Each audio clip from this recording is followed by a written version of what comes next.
And I would like you to think about, have you noticed, raise your hand or give me a thumbs up if you agree with this, that the first ideas in the book we had were linked to like one little part of the story. We only had one thing to go by, but now they're starting to relate to a lot of different parts of the book. So maybe some of the first things you thought about Rob and Christine were only at the very beginning of the story, but now you have more ideas to kind of go through and relate to them. Do you agree with that statement that you have more ideas from throughout the book now? If you agree with that, give me a thumbs up. There's several people who still have their cameras on. I have a couple people giving me thumbs up. Okay. I'm a little worried because the point of reading the whole book is that we get the ideas across the whole book. So I would have liked to have seen some more thumbs there. But that's okay. We'll work with what we got. So today, we're really going to, I have, my computer is going wild again. Hang on. Closing out of certain things. There we go. Okay, here we go. So our goal, Derek, can you read our goal today, please?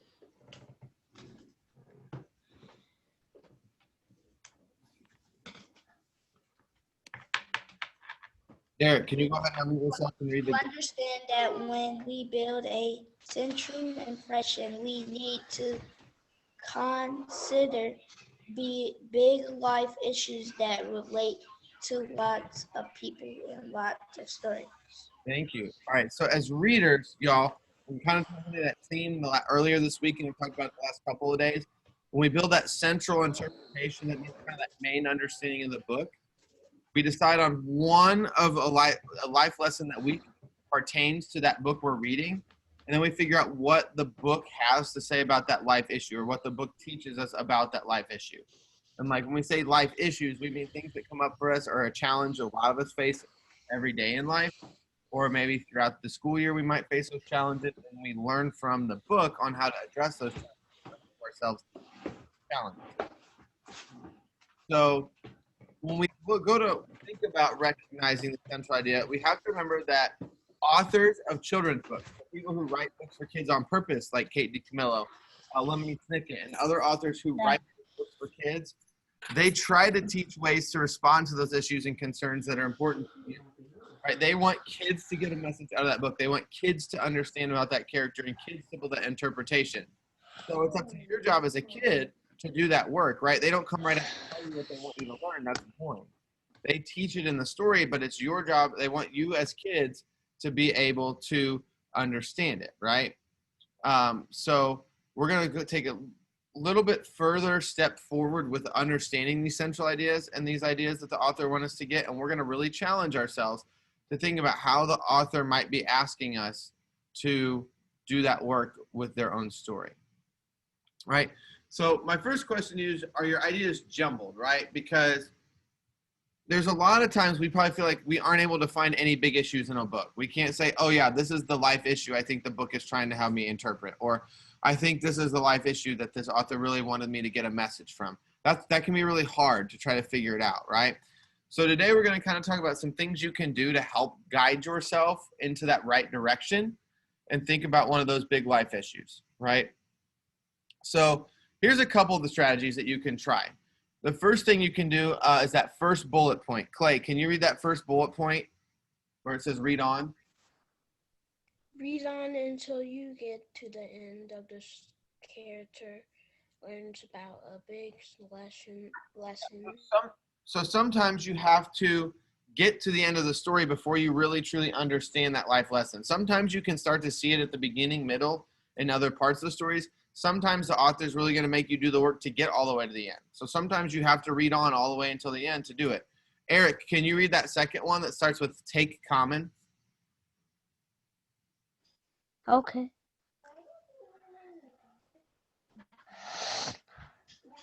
Take common themes that were found in many books to see if any of those fit. Thank you, sir. So sometimes we know what some common themes are, right? We talked about a few of them with the giving tree the other day. A lot of you guys probably said that some of those were the theme because you've heard those themes before or seen those themes in other books. So one of the things we can do is think about what life lessons do authors try to like relate to as kids that are our age, and what is something that we could try to see if it is a theme in the book I'm reading. So we're going to take a minute right now, and we're going to try to come up with a list of kind of like life lessons or common themes or main topic or main ideas of those stories. Not main ideas, sorry, that's I misspoke. Like main interpretations or things the author wants you to understand, or the theme or the life lesson the author wants you to learn, a life issue that the author wants you to learn from in a story. So does anybody have one we know is kind of a common thing that we may see in books that's kind of a life lesson or a life issue that the author can relate to for the characters and for the people reading? Just raise your hand, or you can even unmute and just shout out. We're going to make a list.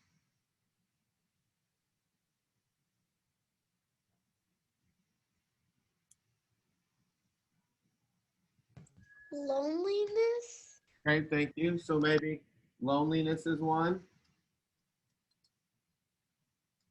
Thank you, Jay.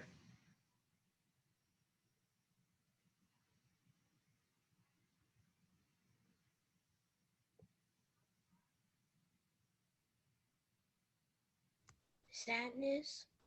Okay, let's kind of goes to loneliness, but like, what are some things that could cause, okay, going off that, Clay, what are some things that could cause you to be sad? Depression. But what would that come from? What would that feeling come from besides? A lonely feeling.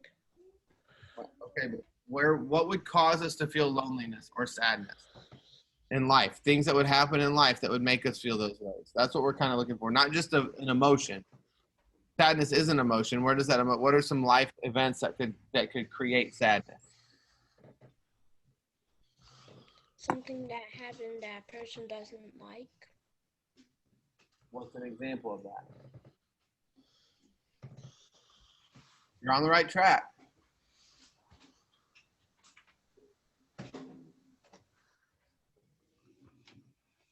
Yo, I'll stand here and wait as long as I have to for people to start sharing some ideas. I know I have a list in my head. I know all this stuff. I'm going to do the thinking and share.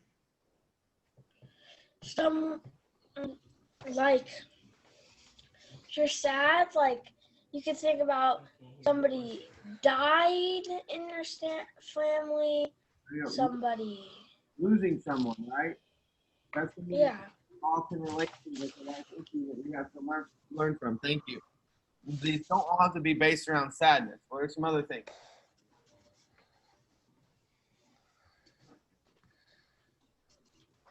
Caring. Okay. Kindness. Yeah.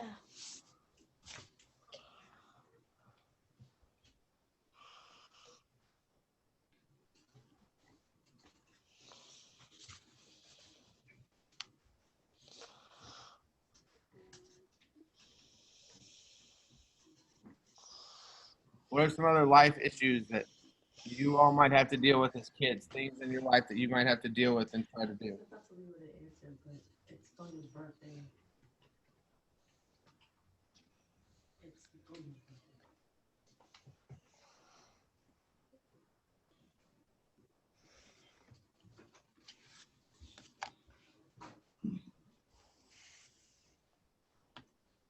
But I know that's why she won't answer.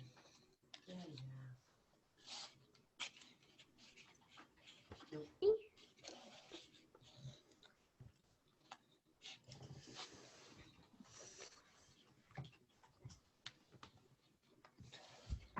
Not getting work done. It's busy. Okay, so maybe hard work.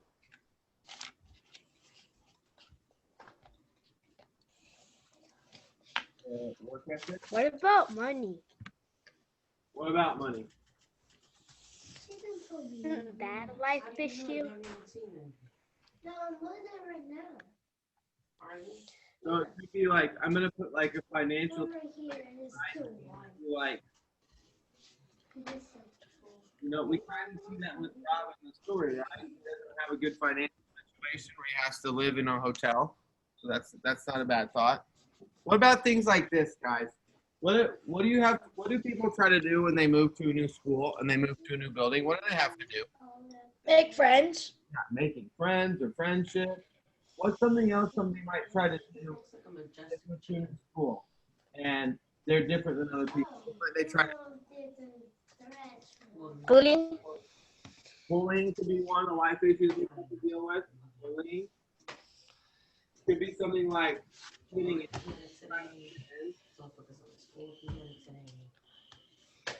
Mommy, give me a high five. He did?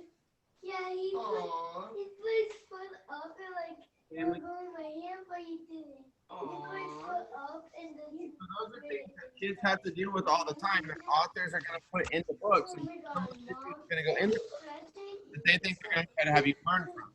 But then we take that list right there, and just from our list alone, what are some things we think we see in Tiger Rising? I'm going to circle some of those issues that we see in the Tiger Rising. You can just unmute and tell me if you think You don't work? Loneliness. loneliness. We see that in Tiger Rising. What else? Losing someone. Cynthia. Sadness. Cynthia. Yeah, bye. Say it again, Cynthia.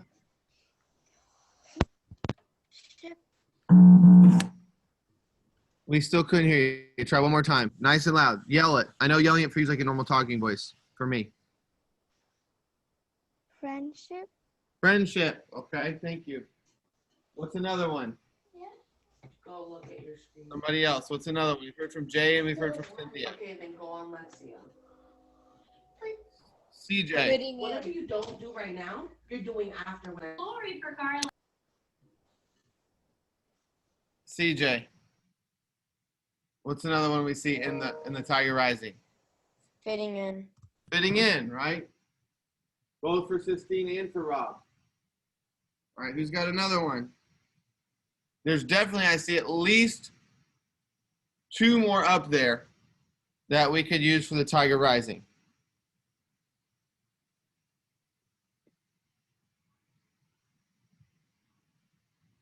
Somebody besides Cynthia and Jay. Guadalupe, thank you. Losing someone. Losing someone, right? Rob loses his mom. To some extent, Sistine lost her father. Rob's father lost his wife. And let's do one more. What's one more we could say is a part of the Tiger Rising? Hard work. Hard work. Well, I guess kind of, because he works at the hotel. We could put that one. I also think family drama or even financial situation. So here's a list that the author said they have put in the Tiger Rising. Right? These are issues that the author said they put in. Dealing with loss, struggles in families, friendship or fitting in, parent pressure, and relationships. Right? So we have to think about, what does the author want us to know about those issues? Like, what do they want us to learn about those issues in the story? So we're going to go to the next page here, and we're going to kind of make a list. And I want you to make this chart in your book, in your notebook. So everybody get your notebook out, and you don't need to write everything at the top. You just need to write Rob, dealing with loss, Rob, and Rob's father. All right? So dealing with loss, I'm going to underline what you need to put on there. Dealing with loss needs to go at the top. Uh-oh. So dealing with loss at the top, Rob on one side and Rob's father on the other side. All right, and we're going to talk about how they're dealing with the loss of Rob's mother, because it's very different the way Rob and Rob's father think about it.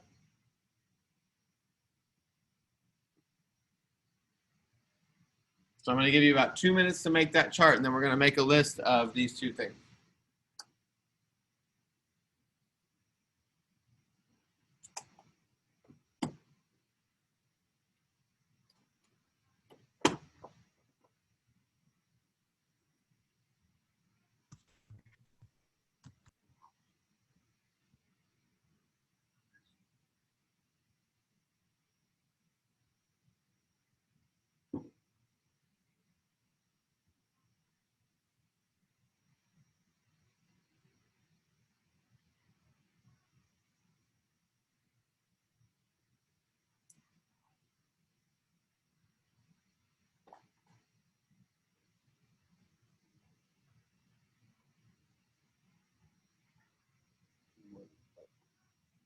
All right, let's look at Rob. What are some things we know about Rob and the way Rob deals with loss?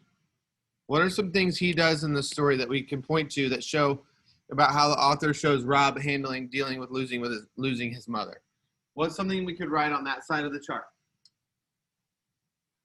How does Rob deal with loss? Cynthia. He keeps it to himself. Yeah, keeps emotions to himself. And I'm going to put under that in parentheses, has an imaginary suitcase, right? He's got that imaginary suitcase that where he says he shuts all those feelings inside. All right, somebody else. What's something else we know about Rob and the way he deals with the loss of his mother?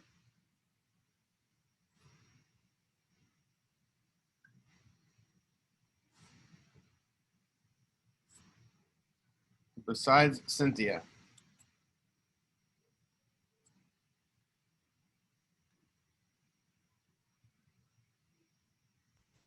Rob's father is sad.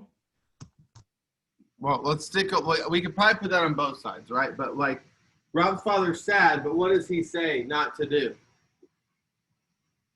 Cry. Yeah, Rob's father tells Rob to stop crying, right? And he specifically says, crying ain't gonna bring her back.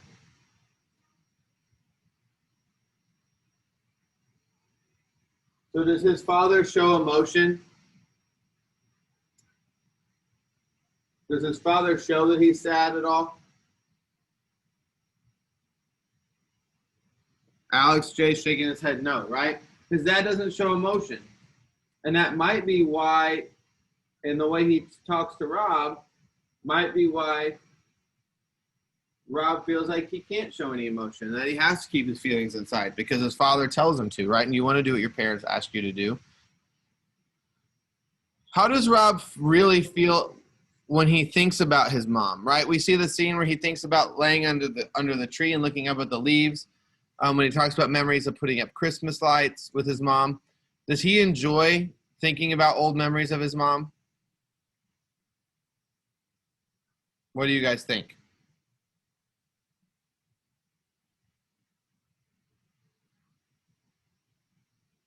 Denise, what do you think? Does Rob enjoy thinking about his mom? Like thinking of happy memories? Yeah. Yeah. So we can say Rob enjoys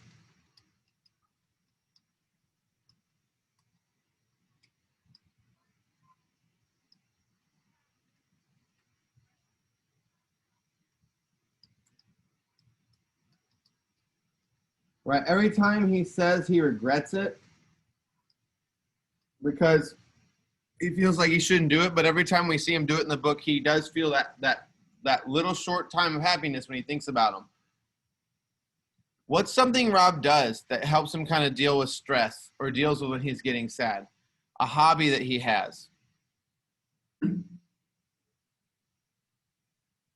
Jay? Carving wood. Yeah, he whittles, right? So Rob whittles when he starts to feel strong emotions. And his mom taught him, right? Oh, hang on.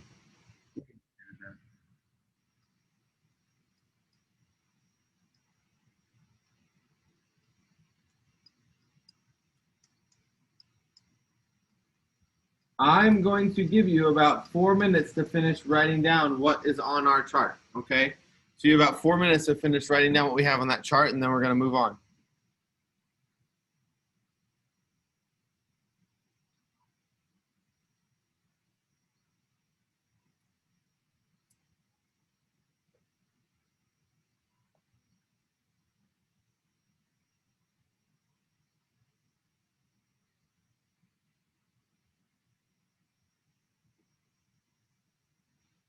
Two more minutes.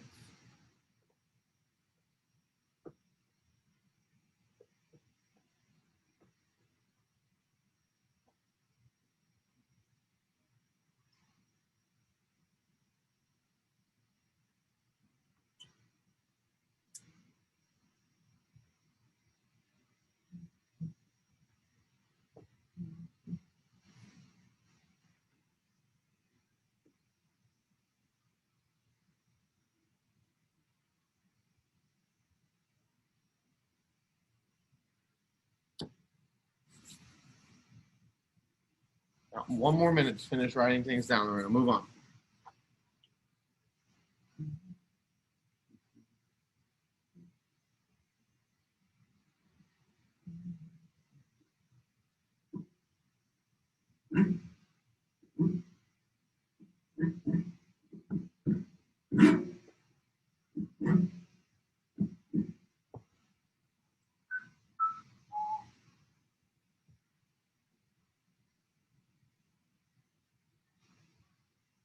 All right, I'm going to keep moving on here. So your job today, when you go out and you work, is going to be to think about life issues that are important all over your own book, right? You're going to think about the messages that the author's trying to teach you about those issues. So through whatever's going on with the characters, the setting, different parts in the story, the beginning, middle, end, what the character's learning, and you're going to try to connect all those smaller messages. They go into one big message, right? So when we look at Rob and his dad, and we go through, I'm going to go back to our chart for a second. When we put together how Rob keeps his emotions to himself, he enjoys thinking about his mom. He whittles when he starts to feel strong emotions, and how his dad handles the loss of his mom, right? We kind of have that whole life issue of dealing with loss come all together from different parts of that book. So I want you to try to think about your own book. What are some life issues that are being presented, and how are they connected across your whole book? So your job today is going to be to develop a central interpretation or a life issue that you think is brought up in your book, all right? And now you're going to give some examples of things that happen in the story to support that life issue. So you can say, excuse me, sometimes in life, and give that issue. Sometimes in life, we have to deal with loss. And then add on to what the book teaches you about that. Or you could say, I think the life issue this book is talking about, or wanting to teach me about, is fitting in. And then tell us why you say that that's the case and what the examples are from the story. All right, you're going to work towards that, and that's what you're going to submit on Canvas today. I think we ended up with 18 people doing reading yesterday. Originally, it was only 14, so that was good. Really quickly, I want to review just so we know where it is and how to get there, because I want to make sure that's not why we're missing our work. Going to my page, going to Friday, and then right here you have, it says reading, lesson 17 assignment, and it's got what you need to do, and it's got examples down below it. So if you want to look at an example to help you develop that idea, you can look at the example. All right, do it in your reader's notebook, and then make sure it gets submitted. My first group, we're just going to stay on here.